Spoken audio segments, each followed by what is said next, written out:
Hello friends, welcome back to my YouTube channel अनिकास निकूज world में आपका स्वागत है। कैसे हैं आप सब? आई होप आप सब अच्छे होंगे, स्वस्थ होंगे, मस्त होंगे। मैं भी अच्छी हूँ। तो हो रहा है शाम का वक्त और मैं यहाँ कर रही हूँ शाम की पूजा, क्योंकि शाम को भी पूजा करना ज़रूरी होता है। भगवान के आगे दिया लगाना ज़रूरी होता है। और हस्बैंड जी ऑफिस से आने वाले हैं, तो पूजा करने के बाद मैं जा रही हूँ चाय बनाने। तो ये किचन में मैं चाय बनाने लगी हूँ शाम को, क्योंकि शाम अधूरी है चाय के बगैर, और मुझे तो चाय बहुत ही ज़्यादा पसंद है।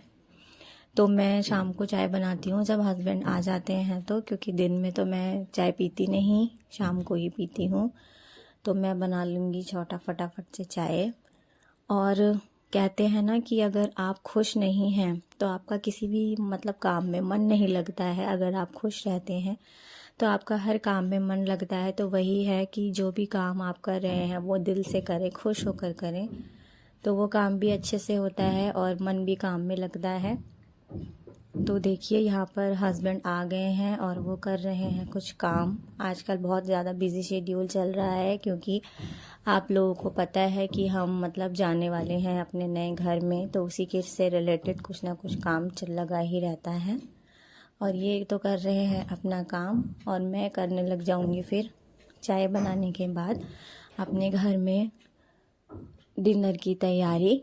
यहाँ पर पढ़ रही है, देखिए अनिका पढ़ाई कर रही है। घर सब मेरा ऐसे ही फैला हुआ है, क्योंकि हमें शिफ्टिंग करना है तो हम ज़्यादा कुछ ठीक नहीं कर रहे हैं। तो फिर बन चुकी है मेरी चाय, और उसके बाद चाय लेकर मैं अपने हस्बैंड को दे दूँगी, तो वो चाय वगैरह पी लेंगे। मैं भी उनके साथ बैठ के चाय पी लूँगी, क्योंकि यही एक टाइम होता है जब हम साथ में थोड़ी देर के लिए बैठते हैं, वरना तो फिर टाइम मिलता नहीं है साथ बैठने का। सुबह मॉर्निंग में वो बहुत जल्दी चले जाते हैं, और सुबह सुबह तो पता ही है कितनी जल्दी भाग दौड़ होती है, तो एक दूसरे को टाइम देना पॉसिबल ही नहीं। उसके बाद फिर जब शाम की ही चाय ऐसी होती है जब हम बैठकर साथ में पी लेते हैं, और ज़रूरी भी है भाई, दिन भर का हाल चाल पूछना, टाइम देना भी ज़रूरी होता है। तो यहाँ पे करने लगी हूँ मैं सब्जी की तैयारी। आज फ्रेंड्स मैं आपके साथ शेयर करने लगी हूँ अपना इवनिंग रूटीन, और फटाफट से निपटाऊंगी सारे काम। तो मैं यहाँ काटने लगी हूँ सब्जी। आज मैं बनाऊंगी शिमला मिर्च आलू की सब्जी, और दाल बनाऊंगी मैं, और रोटी बनाऊंगी। चावल आज बनाऊंगी नहीं, क्योंकि चावल मेरे दोपहर के रखे हुए थे। तो मैं फटाफट से सब्जी को काट लेती हूँ। और ये शिमला मिर्च आलू की सब्जी बहुत टेस्टी लगती है, मुझे तो बहुत पसंद है। आप लोगों को कैसे लगती है बताइएगा। तो फटाफट से हम यहाँ बना लेते हैं अपनी सब्जी काट लेती हूँ मैं जल्दी से, और सब्जी काटने के बाद फिर मैं जो है बाकी के काम अपने निपटाऊंगी। तो देखिए इसी तरीके से अगर हम मल्टीटास्किंग कर लेते हैं ना, जल्दी जल्दी से हमारा सारा काम हो जाता है। तो यहाँ मैं लगाने लगी हूँ सब्जी में तड़का मैं लगाऊंगी सिंपल सा ही। मैं कढ़ाई में तेल डालूंगी, तेल गरम हो जाएगा, उसमें डालूंगी थोड़ा सा हींग जीरा। उसके बाद मैं अपना प्याज जो मैंने काट के रखी थी वो प्याज मैं उसमें डाल दूँगी। उसके बाद मैं सब्जी डाल दूँगी।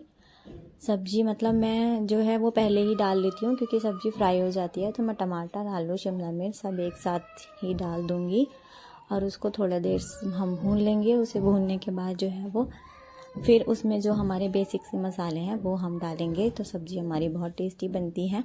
हाँ, सबसे पहले मैं डालूँगी नमक, क्योंकि नमक डालने से सब्ज़ी जो है वो गलना स्टार्ट हो जाती है। फिर मैं सारे बेसिक से मसाले सब्ज़ी में डाल दूँगी, और सब्ज़ी को अपना चलाने के बाद एकदम धीमी आंच पर ढक के मैं पकने के लिए छोड़ दूँगी, जिससे कि वो अच्छी तरीके से पक जाए। धीमी गैस पर सब्ज़ी बनेगी बिना पानी के, तो वो और भी ज़्यादा टेस्टी लगती है, खाने में अच्छी लगती है, मसालेदार सब्ज़ी बढ़िया लगती है। उसके बाद मैं इसको छोड़ दूँगी, और फिर यहाँ मैं अपने धो लेती हूँ बर्तन फटाफट से।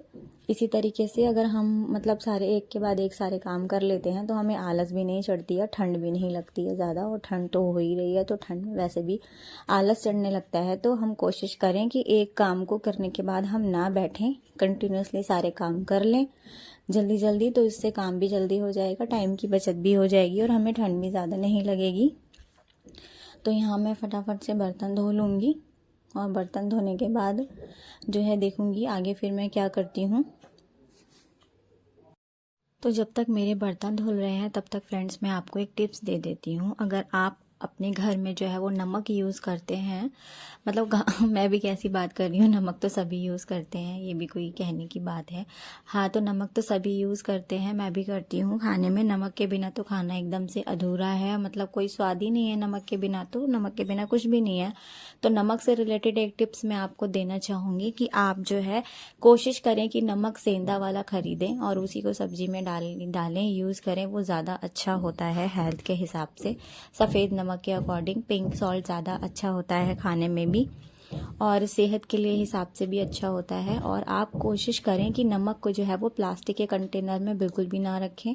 नमक जो है वो हमेशा कांच के कंटेनर में रखें, वो ज़्यादा अच्छा होता है। अगर हम प्लास्टिक में बोलते हैं कि नमक रखते हैं तो वो सेहत के लिए अच्छा नहीं होता, ख़राब माना जाता है, उसके काफ़ी नुकसान होते हैं। वो तो मुझे नहीं पता, लेकिन मेरी मम्मी ने मुझे सिखाया और मैंने सबको देखा है कि मोस्टली लोग जो है वो कांच के बॉटल में ही नमक रखते हैं। तो आप भी रखें कांच में नमक, तो ज़्यादा अच्छा रहेगा। और फिर उसके बाद मैं चढ़ा दूँगी दाल। मैं आज बना रही हूँ मूंग की छिलके वाली दाल, जो कि मुझे पसंद है और मेरी बेटी को भी अच्छी लगती है, वो भी खा लेती है। इसमें रोटी मैश करके दाल में डाल के खाते हैं ना, बड़ी अच्छी लगती है। आप लोगों को कैसी लगती है? उसके बाद मैं दाल में सिंपल सा वही नमक मिर्च और थोड़ा सा हल्दी डाल दूंगी, और तो मैं इसमें कुछ डालती नहीं। और हल्का सा जो है वो, अगर आप 2-3 ड्रॉप जो है वो ऑयल डाल देते हैं ना दाल में बनने से पहले, तो दाल क्या होती है ना, अच्छे से पक जाती है और वो सीटी के बाहर ना दाल निकलती नहीं है। ढक्कन भी कुकर का गंदा नहीं होता है। तो ये टिप्स ज़रूर फॉलो करें और इस तरीके से दाल बनाएं, तो आपका कुकर ज़्यादा गंदा भी नहीं होगा और दाल भी जल्दी पक जाएगी। तो देखिए यहाँ ऑलमोस्ट मेरी सब्ज़ी बन चुकी है, तो मैं इसे थोड़ा सा और तेज़ गैस पे थोड़ा सा फ्राई कर लूँगी। उसके बाद मैं इसे अलग बर्तन में निकाल के रख दूँगी।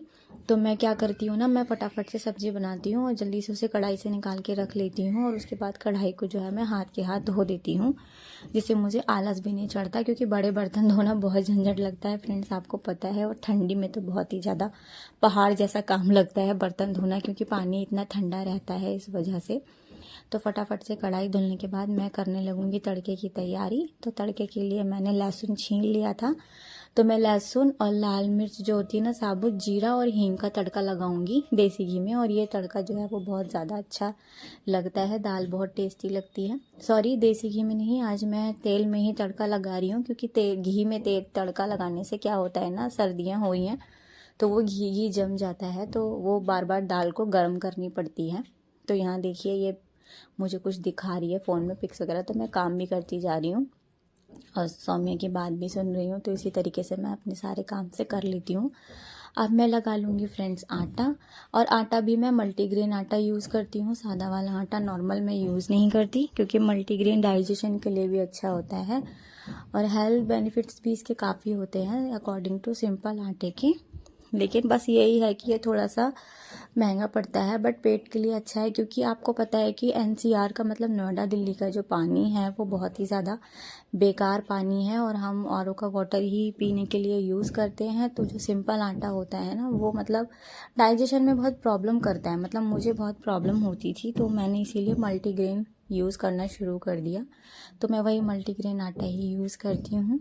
और उसके बाद हम फटाफट से अपनी रोटी बना लेंगे जल्दी जल्दी। और रोटी, और एक बात और बताऊंगी मैं, जब आप रोटियां बनाएं ना, तो उन पे घी जो हम लगाते हैं ना, वो हम हाथ के हाथ लगाते जाएं, जिससे क्या होता है ना, घी अच्छे से रोटी में एब्जॉर्ब हो जाता है और रोटियां जो है अच्छी भी लगती हैं खाने में। अगर ठंडी होने के बाद हम घी बाद में रोटी में लगाते हैं तो वो रोटी के अंदर जाता ही नहीं है और वो ऊपर ही ऊपर रहता है, तो फिर वो अच्छा नहीं लगता। तो मैं यहाँ फटाफट से रोटियाँ बना लूँगी, और इसी तरीके से जो है मेरा शाम का रोज़ का यही रूटीन है, फटाफट से मैं खाना बनाती हूँ और ऐसे ही जल्दी जल्दी अपने सारे एक के बाद एक सारे काम निपटा लेती हूँ, तो काम भी मेरे जल्दी हो जाते हैं और आलस भी नहीं चढ़ता है। तो आप भी इस तरीके से काम करें जल्दी जल्दी, तो आपका काम भी जल्दी से हो जाएगा और आपको आलस भी नहीं चढ़ेगा। तो रोटी बनाने के बाद मैं लगा लूँगी खाना और फिर हम खा लेंगे खाना।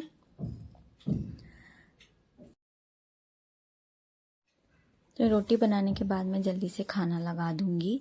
और ये था मेरा आज का वीडियो, मेरा नाइट रूटीन। आपको कैसा लगा मुझे ज़रूर बताएं और प्लीज़ मेरे चैनल को सब्सक्राइब करें अगर नहीं किया है तो, और बेल आइकन को प्रेस करना बिल्कुल भी ना भूलें, जिससे आपको नेक्स्ट वीडियो का नोटिफिकेशन मिल जाए। तो मिलती हूँ मैं आपसे एक अगले वीडियो में एक नए टॉपिक के साथ। तब तक के लिए bye bye, take care. Please अपना ख्याल रखें और स्वस्थ रहें। Bye bye friends, take care.